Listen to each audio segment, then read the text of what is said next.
सुहागिन बानी। कहा बोलत जा कोना पकड़ के रहो।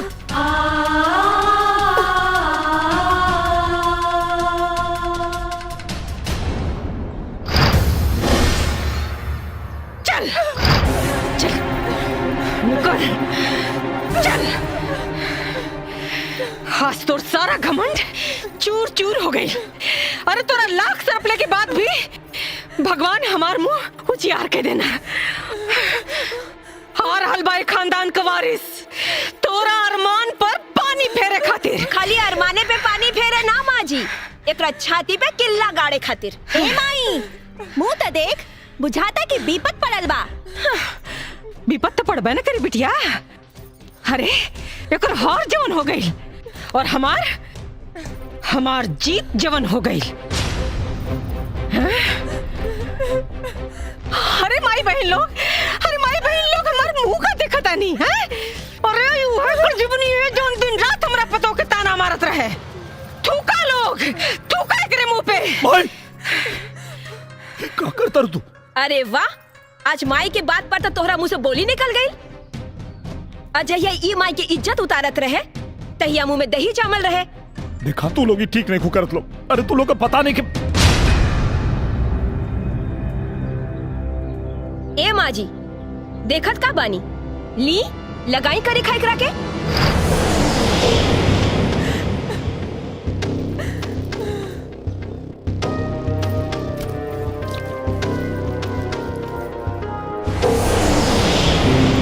ले जाई लगाई, लगा दी।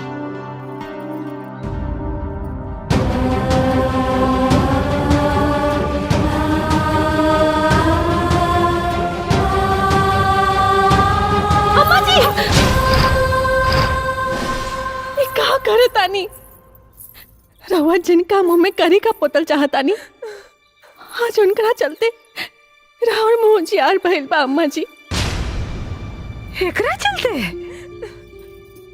ए कुल घातिन के चलते हमार मुंह जियार भइल बा। अरे पगलागल बड़ू का हो। ये गलत नहीं की अम्मा जी, ये तो बस गलत होके के नाटक कैली ताकि राहुल बेटा दूसर ब्याह कर सके, हमरा से प्यार कर सके और एक खानदान के वंश मिले। हम तो इनके बहकावा में आवा वाला नहीं की। औस तेकरा के हम करखा पोत के रहब, जैसे ही शर्म से पानी पानी होके मर जाए। अम्मा जी जे खुदे मरे वाला बाड़ी, ओकरा कम से कम मरे के बदुआ तो मत दी। अरे ये सब झूठ सच बोल के कौन नाटक फंतर हो। हम झूठ नहीं की बोलत अम्मा जी, दीदी के कैंसर बा।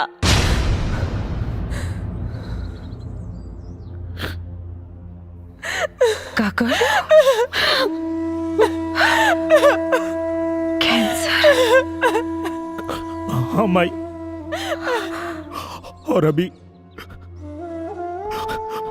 बस कुछ दिन के मेहमान बाकी।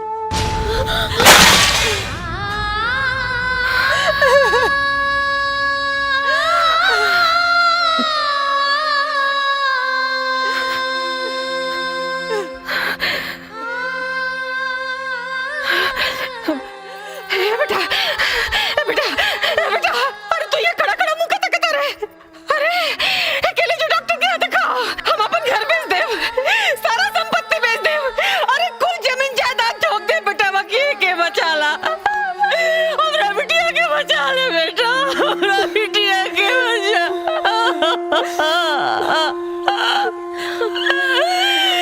अब कुछ नहीं क्यों हो सकत माई, अब कुछ नहीं क्यों हो सकत। हम डॉक्टर से बात कर ले बानी, अब इनके बचावल मुश्किल बा भाई। अभी अगर इनका खातिर कुछ कर सकता रहो तो इनके खुश रखा लोग इनके।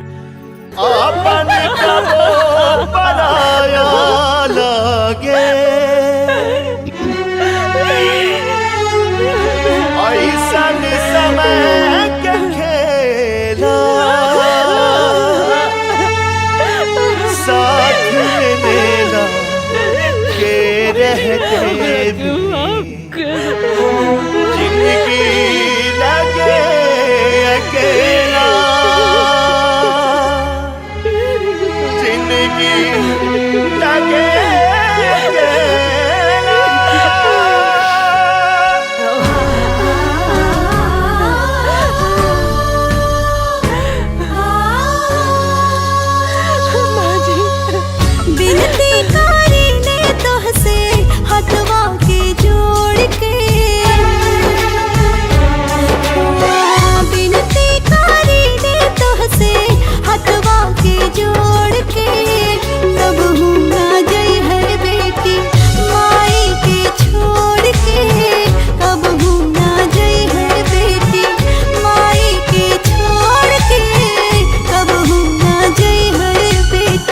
घरवा के लक्ष्मी हो बंधन की तोड़ के कबहू न जई है बहू हमनी के छोड़ के कबहू न जई है बहू हमनी के छोड़ के कबहू न जई है बहू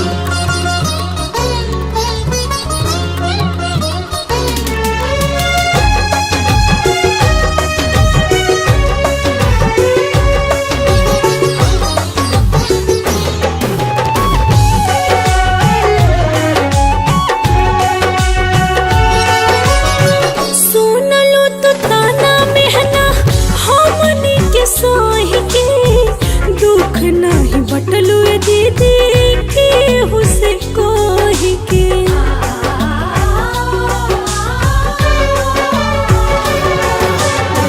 माफ ना विधाता करी है देनी तो के चोट हो तू ही दे दो माफी दीदी होई तो हुसे चोट हो किस्मत हमार जे पैनी हमको के जीवन साथी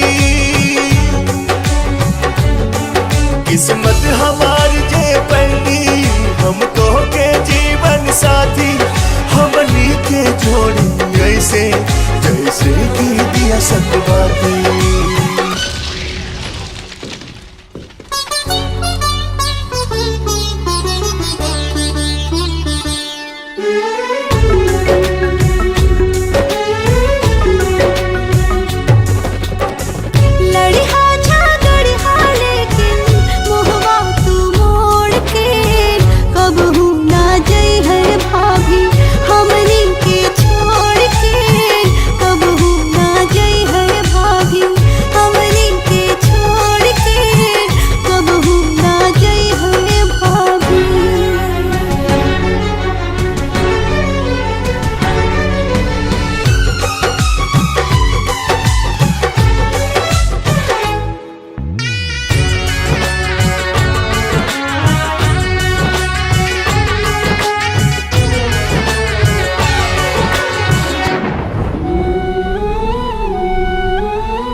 भगवान रहित जे हमरे हाथ में खेली सारा इनकर सांस टूटे जे पहले रोक देती वक्त के धारा